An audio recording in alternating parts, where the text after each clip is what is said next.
திருமதி கனிமொழி அவர்கள் பேசுறாங்க. அதிமுக கட்சியுடைய அலுவலகம் டெல்லியில் இருக்கிற மரியாதைக்குரிய உள்துறை அமைச்சர் வீட்டில் இருக்குதான். அந்த அம்மா கனவு கண்டது என்னமோ தெரியல. திருமதி கனிமொழி அவர்களே, அதிமுக அலுவலகம் சென்னையில் தான் இருக்குது. வந்து வேணாலும் வந்து பாருங்க.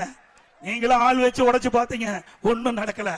ஆள் வச்சு அதிமுக கட்டடத்தை நொறுக்கி பாத்தீங்க, நொறுக்க முடியல. ஏன்னா அனைத்து இந்திய அண்ணா திராவிட முன்னேற்ற கழகத்தை பொன்மனச்சம்பல் புரட்சி தலைவர் எம்ஜிஆர் என்ற தெய்வம், இதே புரட்சி தலைவர் அம்மா என்ற தெய்வம், இரண்டு தெய்வங்களும் அதிமுகவை எங்களுக்கு அருள்புரிந்து காத்தல்கிறது.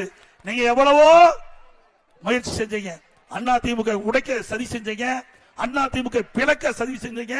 அதிமுகவை இன்றைக்கு எந்த விதத்திலும் அவர்கள் செயல்படக்கூடாது என்பதற்கு நீதிமன்றத்தின் மூலமாக வெவ்வேறு விதத்தில் முயற்சி செஞ்சீங்க.